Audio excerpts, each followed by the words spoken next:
Today we gather to honor the famous and legendary people who have left us, to hold their names with care, and to keep their stories alive. Friend, if remembrance matters to you, please like the video and subscribe so more people can join us in honoring them. In this space, we speak softly. We move carefully, and we try to see the whole person, not only the headline that announced their passing. We begin with the freshest verified names, then we walk backward through time, always placing the most noticeable figures first for each moment. Friends, take a breath with me and let us hold these stories with respect.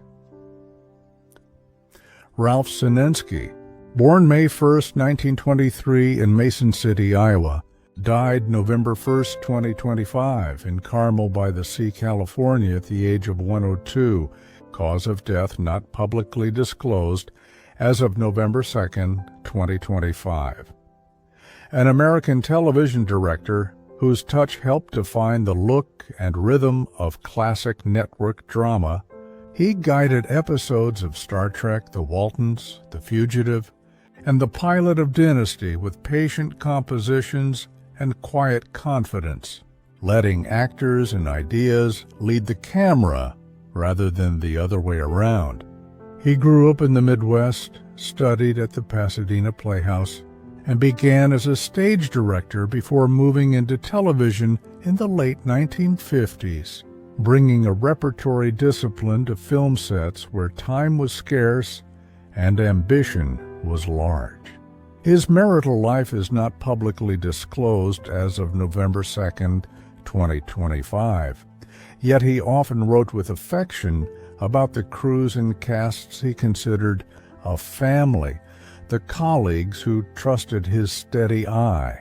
Formal award records for him are sparse. Award details not publicly confirmed as of November 2nd, 2025, but producers kept calling because the work spoke for itself, and actors remembered him as the director who listened. In the hours after his death, tributes from the Waltons community and Star Trek historians emphasized his calm authority and the moral clarity of his frames, a style that outlived fashions. He leaves a legacy of humane direction, rehearsal-driven craft, and the belief that television can be intimate, literary, and generous to performers. A lesser-known fact, late in life he maintained an online journal where he annotated his episodes from memory, turning his career into a free masterclass for younger storytellers. Peter Watkins, born October 29, 1935 in Norbiton, Surrey, England, died October 30th, 2025 in Bourgogne, France at the age of 90. Cause of death not publicly disclosed as of November 2nd, 2025. A radical British filmmaker who pioneered docudrama and reshaped political cinema, he made The War Game, a searing simulation of nuclear devastation that the BBC refused to broadcast at the time. Then it won the Academy Award for Best Documentary Feature in 1967, and he followed with works like Culloden, Privilege, and Punishment Park that challenged how news and fiction tell us who we are. He was raised in England by parents far from the film industry, studied drama, and learned by doing with amateur groups before joining professional crews, a route that gave his work the lived-in texture of reportage. He married artist Vida Urbanavicius, raised sons, and built a home life that lasted, a partnership sustained by shared curiosity rather than celebrity glare. His honors include that Academy Award, a continuing festival life for The War Game and Culloden, and the long shadow of influence on mockumentary and political cinema. Award details beyond the Oscar are not publicly confirmed as of November 2nd, 2025.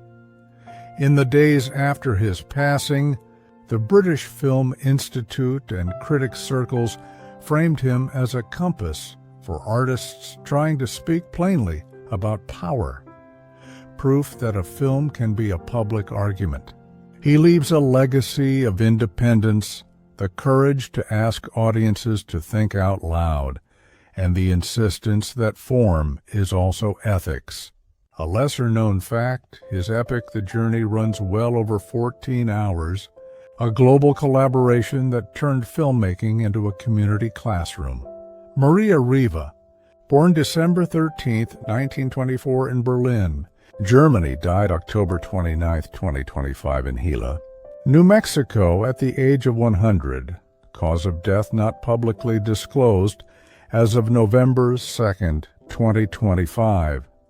A German-born American actress of the live television era, and later a candid author, she became one of CBS's busiest performers in the 1950s, appearing in more than 500 teleplays that trained a nation to love TV drama. Then wrote a best-selling 1992 biography of her mother, Marlene Dietrich, that treated glamour without illusion and memory without cruelty. The daughter of Dietrich and assistant director Rudolf Sieber, she grew up around sets and concert halls, shuttling between Europe and the United States, learning early that performance is craft and craft is care. She married actor Dean Goodman in 1943, a brief youthful union that ended in divorce. Reason not publicly disclosed as of November 2, 2025, then married scenic designer William Riva in 1947, and built a long marriage that balanced art and family, raising 4 sons including production designer J. Michael Riva. Her achievements include 2 Primetime Emmy nominations in the early 1950s for live television performance, recognition that marked how fully she carried the new medium on her shoulders.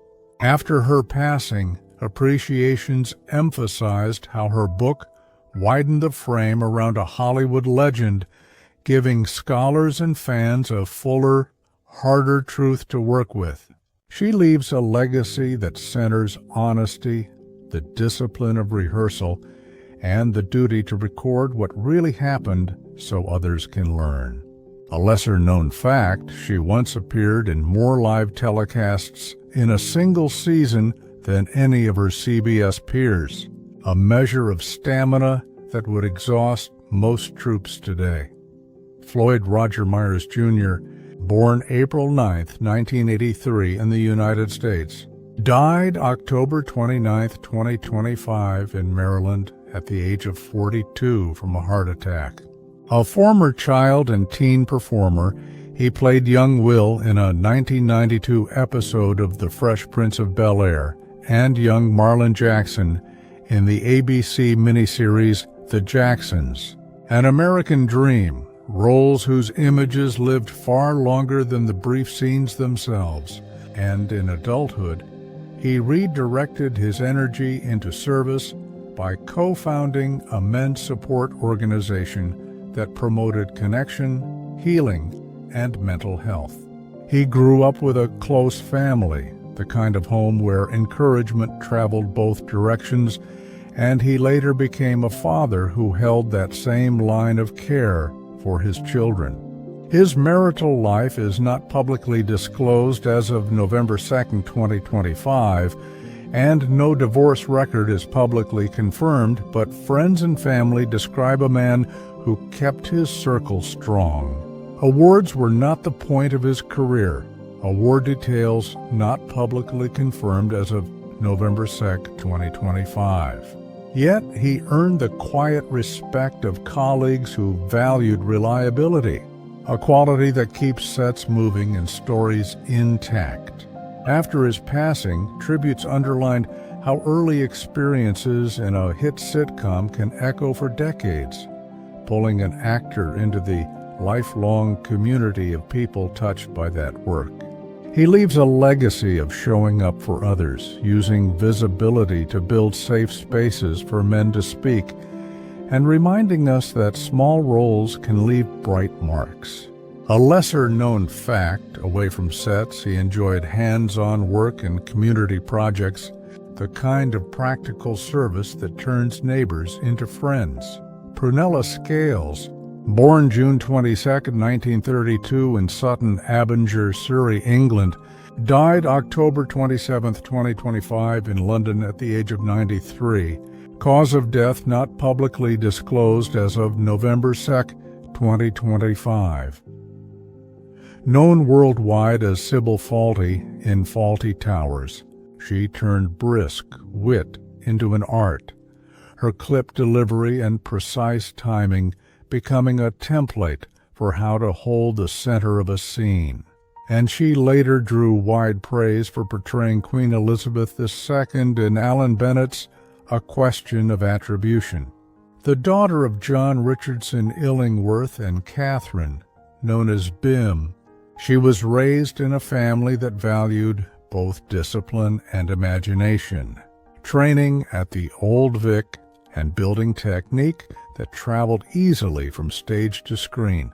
She married fellow actor Timothy West in 1963, a partnership that endured for more than 60 years until his death in 2024, and colleagues often spoke of their gentle rivalry and deep loyalty, a working marriage that made room for 2 full careers.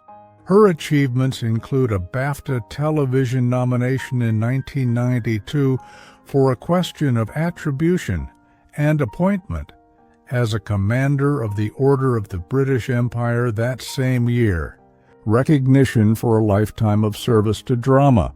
In the week after her passing, the industry remembered how she made exactitude feel warm and how she carried audiences with her even when playing stern authority. She leaves a legacy of craft without vanity, the courage to make comedy on the knife edge of truth, and the reminder that timing is a kind of love. A lesser-known fact, long after fame, she shared the waterways of Britain with West in Great Canal journeys, inviting viewers to slow down and notice the world. June Lockhart, born June 25, 1925 in New York City, and died October 23, 2025 in Santa Monica at 100 years old. June Lockhart passed of natural causes. She mattered because she defined the television mother for generations, first as Ruth Martin in Lassie, and then as Maureen Robinson in Lost in Space, a calm, curious guide who made family problem-solving and science feel welcoming on weeknights. The daughter of actors Gene and Kathleen Lockhart, she grew up backstage and made early film appearances alongside her parents before carving her own path. She married Dr. John F. Maloney in 1951, had 2 daughters, and divorced in 1959, then married architect John Lindsay that same year, a marriage that ended in 1970, with both splits handled quietly. Her mantle held a special Tony Award for Outstanding Performance by a newcomer in 1948 for Love or Money, 2 Emmy nominations, 2 stars on the Hollywood Walk of Fame, and, late in life, NASA's Exceptional Public Achievement Medal in 2013 for inspiring public interest in space.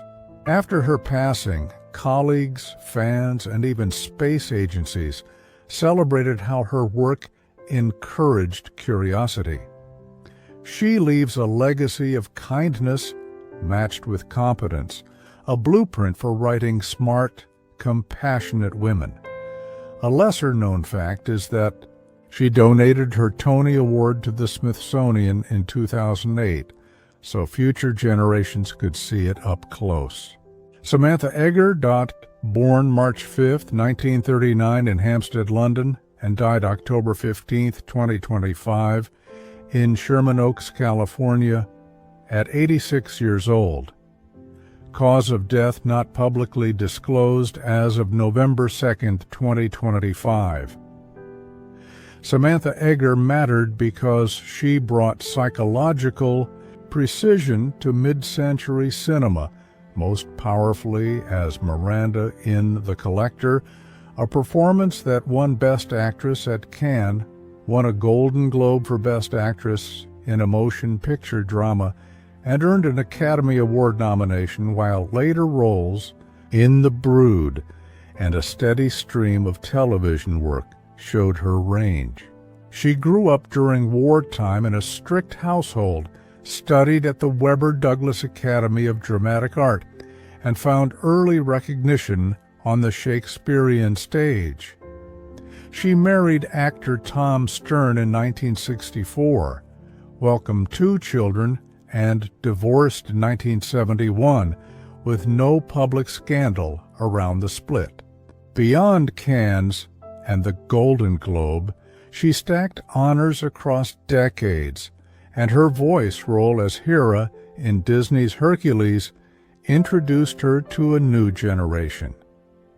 After her passing, tributes praised her steel and sensitivity, the way she made fear and dignity share a frame.